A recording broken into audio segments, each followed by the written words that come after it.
Nakaalerto na ang pamahalang lungsod ng Baguio habang patuloy na binabantayan ang galaw ng Super Typhoon Pavi o Bagyong Inday na inaasahang magpapalakas sa southwest monsoon o habagat at magdudulot ng malalakas na pag-ulan sa ilang bahagi ng bansa. Kasabay nito, naglabas ang pag-asa ng Weather Advisory No. 1 nitong Hulyo 6 alas 5 ng hapon.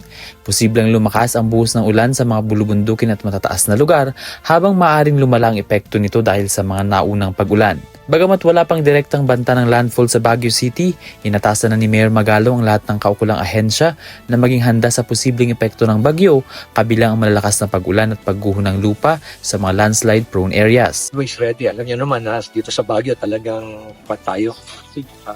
Very resilient tayo rito. At yung mga preparations natin pagdating sa ganyan. Nasanay na tayo kasi lagi tayong tinatamaan. Kaya parang way of life na yung preparations natin dito. Business as usual na.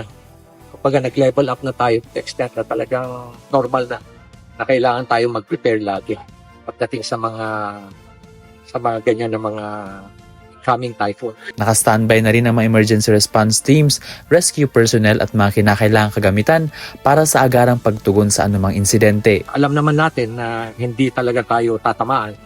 Wala naman direct hit. Pero anything can happen. Kasi nga unpredictable yung mga yan. Yung international name niya is Bobby. Yan, abot ng mga 150 knots. Napakalakas. Yan, very violent. Violent talaga. Kaya paghandaan pa rin natin. Kasi hindi natin alam kung anong epekto rito sa syudad natin. It entire Northern Luzon as well. Patuloy ding minomonitor ng mga otoridad ang lagay ng panahon, mga pangunahing kalsada, ilog at iba pang lugar na maaring maapektuhan ng sama ng panahon. Samantala, bukas ay magkakaroon ng ng pre-disaster risk assessment ang mga kinatawan na sisimulan sa regional level hanggang city level.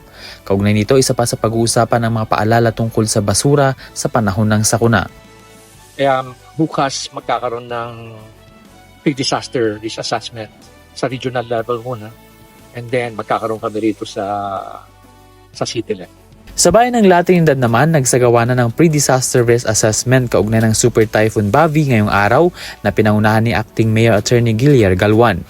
Layunin umano nito matukoy ang mga posibleng banta, mga lugar at sektor na maaaring maapektuhan at ang kanilang kahinaan bago dumating ang Super Typhoon. Ven Pong sila para sa Mata ng Agila Northern Luzon, matatag, matapang, matapat.